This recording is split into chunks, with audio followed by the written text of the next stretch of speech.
13h sur la télévision du Burkina. Dans ce journal, nous serons sur les pas du ministre en charge de l'enseignement supérieur. Le professeur Adjima Tombiano était aux côtés de la communauté universitaire de Fada qui a vécu une chaude journée le 12 novembre dernier.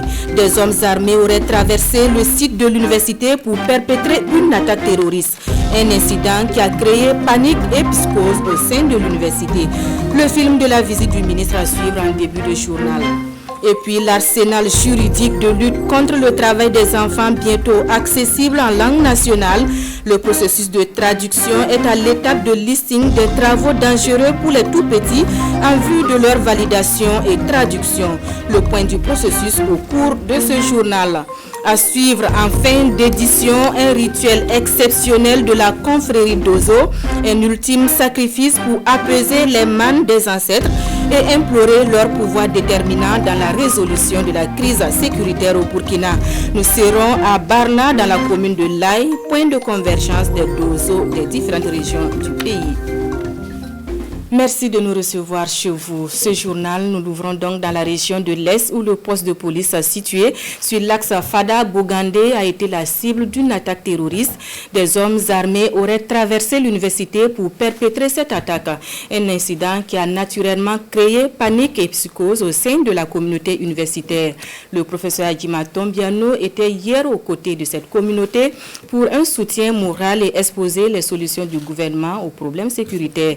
Le point des échanges avec Amidou Lankwandé et Aruna Mari. Après le choc, le réconfort. Le ministre de l'Enseignement supérieur, de la Recherche et de l'Innovation à l'Université de Fadangourma, le professeur Adjima Tombiano est venu exprimer à la communauté universitaire le soutien et le réconfort du gouvernement. Une visite qui fait suite à l'irruption d'individus armés dans l'enceinte universitaire samedi dernier. Une irruption qui a semé panique et psychose au sein de cette université. Selon les témoignages, ces individus armés ont franchi une partie inachevée de la clôture pour attaquer un poste de police. Mon message, c'est pour que chacun puisse prendre conscience de la gravité de la situation et que la solution n'est pas de fuir, mais à circonstances exceptionnelles, comportement exceptionnel. Nous avons eu des concertations après l'incident avec les forces de défense et de sécurité et bien avant, et nous avons dit qu'il faut que coûte, l'université de Fada puisse fonctionner.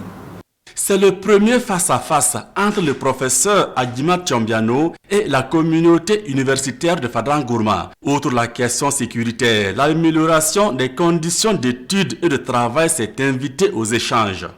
La question de restauration et la question des cours et des amphithéâtres. La préoccupation, c'est la cité universitaire et la question des 500 000. 500 000 pour des frais de formation de l'ESI.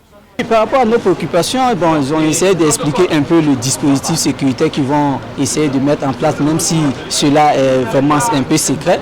On reste confiant. Le ministre assure que les différentes préoccupations trouveront progressivement réponse. En plus des efforts qui seront consentis par le gouvernement, le professeur Adjima Tombiano exhorte aussi les étudiants et le personnel à se faire enrôler pour leur propre sécurité et pour répondre à l'appel du chef de l'État. Et de 5 pour le projet de développement de l'éducation de base, un projet conjointement mis en œuvre par l'État burkinabé et la Banque islamique de développement BID. Dans le fond, ce projet consiste entre autres à la réalisation et l'équipement d'infrastructures éducatives et de formation des encadreurs. Le lancement de la phase 5 a eu lieu hier en présence de Souleymane Sanou et Estelle Judith Assogba. Le ministre de l'Éducation nationale, de l'alphabétisation et de la promotion des langues nationales lance la phase 5 du projet de développement et de l'éducation de base. Un projet qui va permettre la réalisation de plusieurs infrastructures scolaires, de l'enseignement primaire et post-primaire, la construction et l'équipement des circonscriptions d'éducation de base, la réalisation des fourrages, l'équipement en logistique des directions centrales et déconcentrées du ministère. En somme, des réalisations qui devraient contribuer à améliorer les indicateurs en termes d'accès et de qualité de l'éducation. Il faut donc vous attendre à ce que les travaux s'exécutent dans les règles de l'art. Et ça, j'engage mon honneur je serai en phase avec le président et le Premier ministre pour faire en sorte que les travaux soient réalisés de manière impeccable. J'y veillerai particulièrement. C'est un vaste projet qui a mobilisé une enveloppe financière de 14 milliards 300 millions de francs CFA, un montant conjointement financé par la BID, la Banque islamique de développement, à hauteur de 11 milliards 408 millions de francs CFA et 2 milliards 892 millions de francs CFA pour la partie burkinabé. C'est un secteur qui réunit pour nous tous les objectifs de développement social et économique. C'est avec l'éducation en fait qu'on s'attend à améliorer donc, la situation du Burkina, surtout en termes d'insécurité. Le projet sera exécuté dans les régions de la boucle du Moun, du centre-sud, du centre-est et de l'est sur une durée de 3 ans. Il va contribuer au développement de l'enseignement primaire et post-primaire des localités concernées.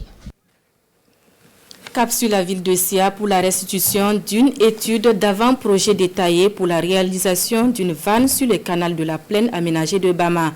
L'étude en cours depuis 2020 ambitionne transformer ce canal, jusque-là ce qui servait de déversoir, en un système capable de mobiliser assez de ressources en eau au profit des exploitants de la plaine.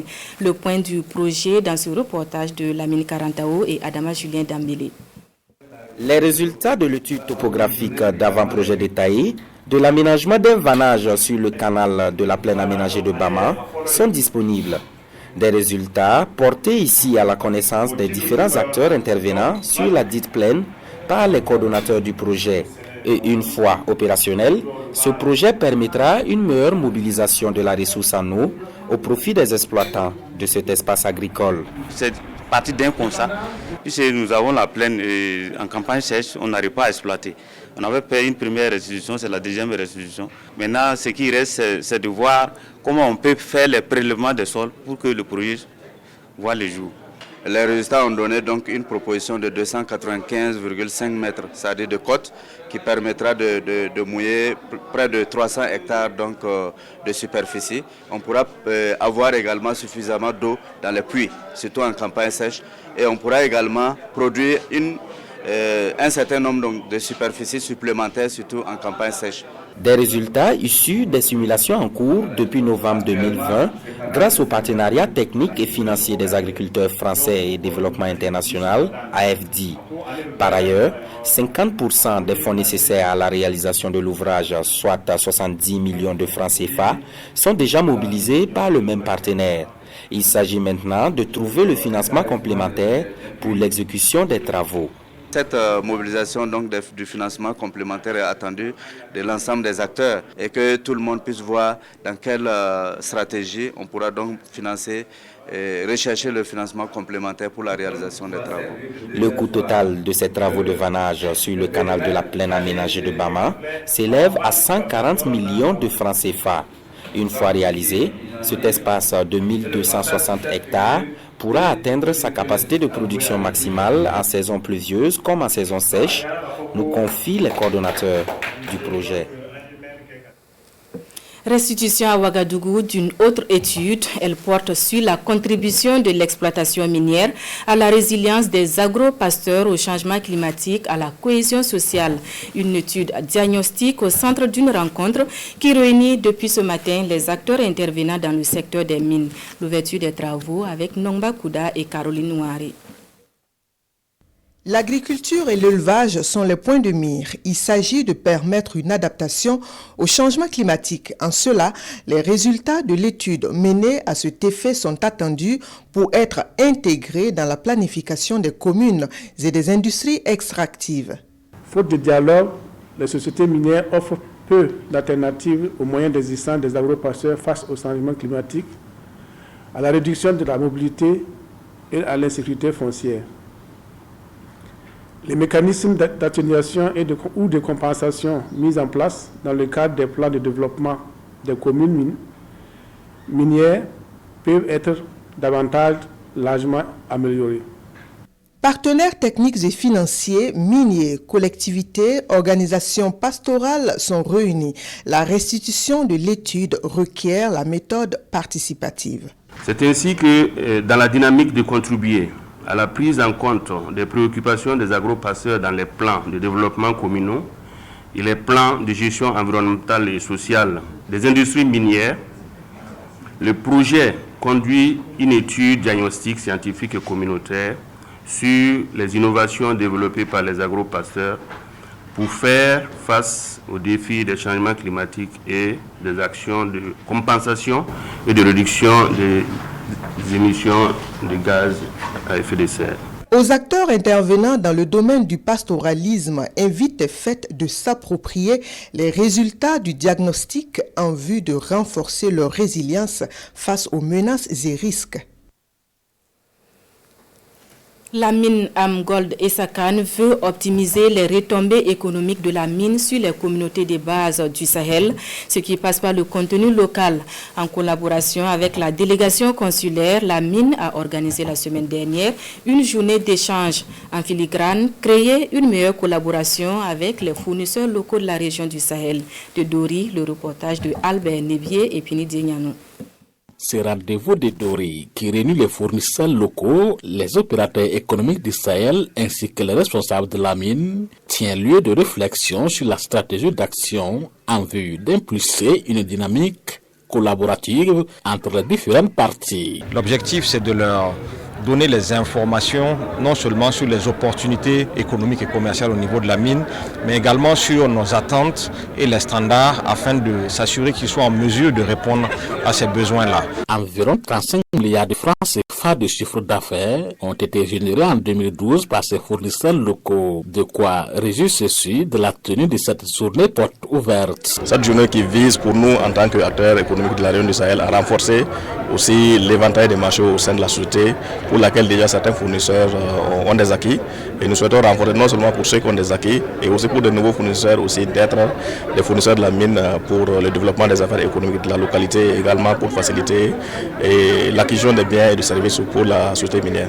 Pour l'autorité, une synergie d'action entre ces fournisseurs est plus que nécessaire afin d'amener la mine Essakane SA à avoir plus de confiance à leur adresse.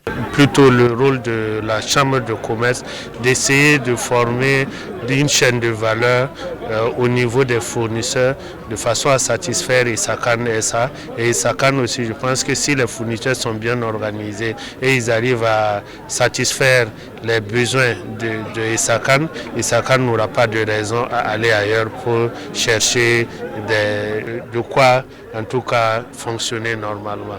Pour le directeur pays de la mine, la maximisation des retombées économiques au niveau de la région passe entre autres par une communication transparente et un élan d'ouverture à l'endroit des fournisseurs potentiels de la région. Retour à Ouagadougou où il est question depuis ce matin de lutte contre le travail des enfants. Le sujet est porté par le ministère en charge de la protection sociale qui veut mettre chaque acteur au parfum de l'arsenal juridique, le rendre surtout accessible, d'où le projet de traduction des textes en langue nationale. Réunis ce matin, les acteurs font la liste des travaux dangereux pour les tout-petits en vue de sa validation et de son édition en langue nationale. Amadou Ilboudo et Mariama Tamboura. Le Moré, le Djoula, le Fulfulde, le Kourmachima et le Tagara, ce sont les 5 langues dans lesquelles ce décret portant détermination de la liste des travaux dangereux interdits aux enfants sera traduit. L'objectif de cette démarche, rompre la barrière linguistique qui empêche la lecture et la compréhension des textes par les cibles. Nous avons déjà ciblé les 5 langues parce que le premier décret, celui de 2009, avait été traduit dans ces 5 langues. Donc, pour pouvoir commencer, nous avons envisagé remettre à jour cette traduction et notre objectif c'est que ce décret-là soit également approprié, que les gens sachent qu'il y a des sanctions qui sont prévues dans le cadre de cette opération. Et d'ailleurs, beaucoup de services s'évertuent dans la répression et dans la sensibilisation. Plusieurs tâches ont été identifiées comme dangereuses pour les enfants de moins de 18 ans dans 13 secteurs d'activité. Il s'agit notamment des secteurs de l'orpaillage artisanal, naturelle, l'agriculture avec la manipulation des pesticides et aussi dans le domaine de la foresterie. Le ministère prévoit à long terme une extension de la traduction vers la soixantaine de langues que compte le Burkina afin que toutes les localités puissent s'approprier la réglementation et contribuer efficacement à la lutte contre les pires formes de travail des enfants. Allons à présent prendre des nouvelles des Burkinabés vivant en République démocratique du Congo. Organisés en association, ces Burkinabés de la RDC disent vivre en parfaite harmonie entre eux et avec les Congolais. Leur principal souci, l'absence d'une représentation diplomatique à Kinshasa. Ils se sont confiés à une de nos équipes en séjour en RDC. Le reportage de Rasmani Zondi et Alain Didier Compaoré. Kinshasa, capitale de la République démocratique du Congo, est une ville cosmopolite où vivent plus de 17 millions d'habitants. Parmi eux, des Burkinabés regroupés en union. Une communauté composée essentiellement d'acteurs du secteur informel, des fonctionnaires des Nations Unies, des travailleurs du secteur privé, des hommes d'affaires, mais aussi des religieux. Ici, nous menons des activités surtout du côté social et nous valorisons la culture burkinabé partout où nous sommes. Nous intervenons quand un Burkinabé a un souci et éventuellement nous menons des activités culturelles. Pas plus tard qu'en 2021, nous avons intervenu au niveau des déplacés internes, au niveau du Burkina Faso. Nous avons apporté notre contribution. Bonsoin est une agente des Nations Unies responsable à la radio Okapi, la radio des Nations Unies en République démocratique du Congo. Ingénieure informatique, elle est chargée de la maintenance informatique mais aussi des centres émetteurs de la radio onusienne. Actuellement, moi je dirige une équipe de plus de 30 personnes. Dans les 30 personnes, nous ne sommes que 2 femmes. Tout le reste, ce sont des hommes. Pourquoi? C'est la technique et on sait que beaucoup de femmes ne s'intéressent pas trop dans ce domaine. Donc moi je suis là à la tête d'une équipe de 34 personnes et ça se compose de 3 sous-équipes. On a l'unité informatique dont je dirigeais la tête vu que je suis ingénieur informatique de formation. On a les studios, on a les émetteurs et tout ça, ça forme l'équipe. Et nous parcourons toute la RDC pour réparer les émetteurs pour que les gens puissent écouter la plus grande radio. Monsieur Ilboudo, lui, est directeur d'une ONG de la place. Il apprécie l'hospitalité et la sympathie des Kinois. Ils sont très sympas, c'est-à-dire en l'espace de quelques minutes, vous vous habituez, vous sympathisez, c'est vraiment formidable. Donc ça fait que et parfois, quand vous êtes ensemble avec les Congolais, il y a vraiment l'ambiance. C'est des gens qui aiment vraiment l'ambiance. C'est un peu comme les Ivoiriens, ils aiment vraiment l'ambiance. Donc facilement, le courant passe et la connexion passe. Même quand vous êtes en ville, vous croisez des gens que vous ne connaissez pas, facilement vous pouvez sympathiser, rire ensemble. Bon, et puis chacun prend sa route. Ça, c'est un peu ça le propre du Congolais. Ils sont suffisamment ouverts et voilà, très, très sympathiques de façon générale. Sympathie quinoise, mais difficultés administratives pour nos compatriotes de ce côté du continent. Là-dessus et sans détour, un cri de cœur est lancé à l'endroit des autorités compétentes. Nous, en Afrique centrale ici, nous sommes là et nous dépendons tous du Gabon. Pour faire un document, il faut se référer à l'ambassade du Gabon. Or, pourtant, nous sommes une communauté très nombreuse en RDC ici, y compris le Congo-Brazza. Nous souffrons du même problème.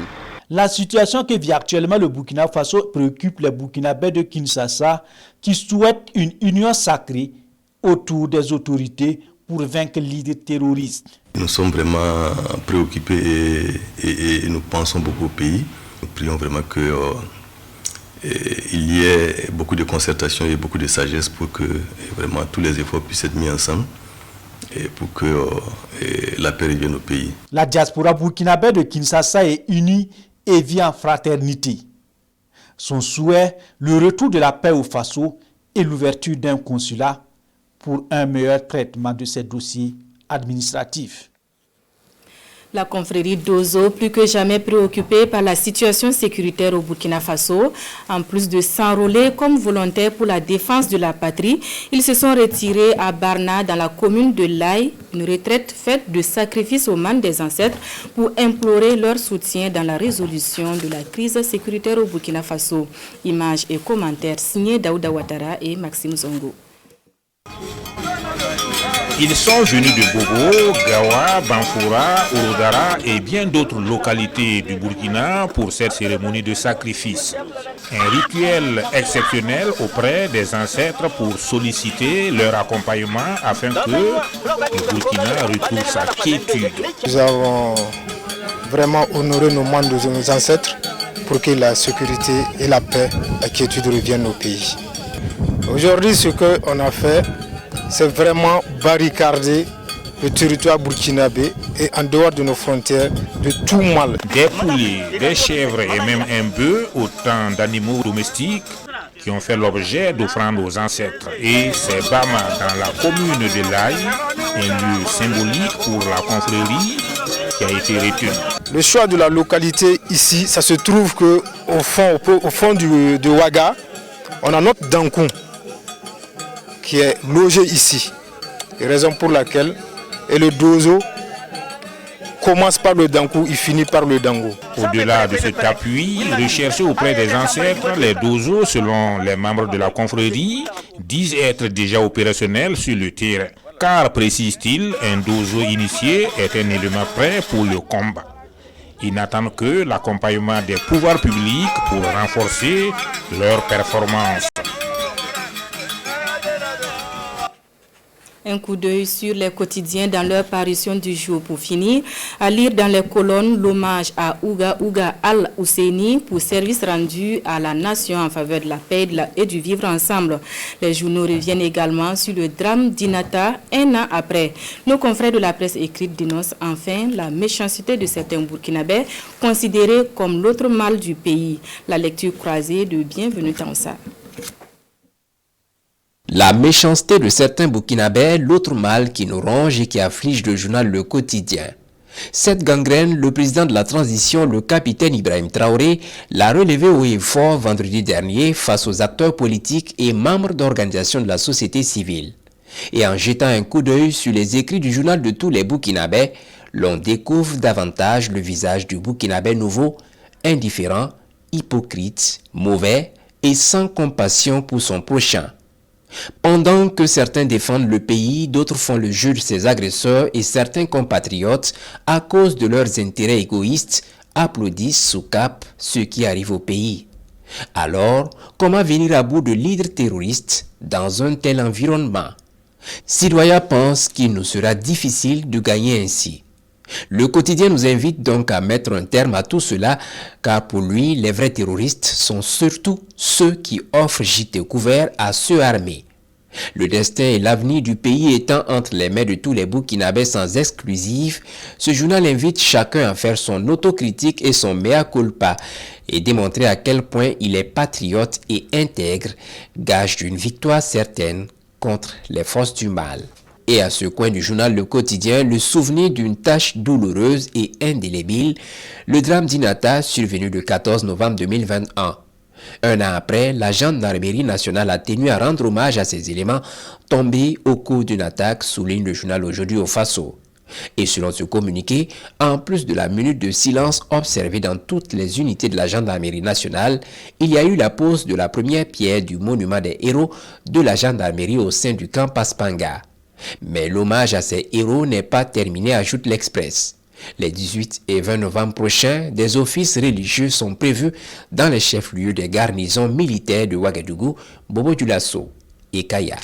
Absurdité, étrangeté, saugrenuité, anomalie, bref, l'observateur Palga recherche encore le mot juste pour qualifier cette cérémonie d'hommage où il a été délivré à un groupe de notabilité locale de Tombouctou une attestation de reconnaissance pour service rendu en faveur du retour de la paix et du vivre ensemble. Pour mon confrère, ce qui dérange et qui a même suscité des grincements de dents, c'est la place de Ouka Ag Al-Husseini, l'un des pires criminels de la ville aux 333 saints, dans le lot des récipiendaires. Un homme qui, aux années de la brutalité islamiste, avait droit de vie ou de mort sur tous ceux et toutes celles qui relevaient de son ressort juridictionnel. Il était en son temps président du tribunal islamique de Tombouctou. Amputation de présumés voleurs, lapidation de femmes soupçonnées d'adultère, quelques éléments de l'arsenal répressif attribués à Ouka Ag al-Husseini. Le doyen des quotidiens signale ici que celui que le gouverneur de Tombouctou a célébré acteur de paix et de vivre ensemble n'est autre qu'un zélateur de l'obscurantisme religieux. Un véritable paradoxe pour l'Obs quand on sait que le terrorisme contre lequel se bat le pouvoir malien se nourrit des mêmes visions défendues par Ouka Ag al-Husseini. Voilà pour le point des actualités en français. En cette mi-journée en langue nationale, l'info revient à 14h. Excellent après-midi en compagnie de nos programmes. À demain.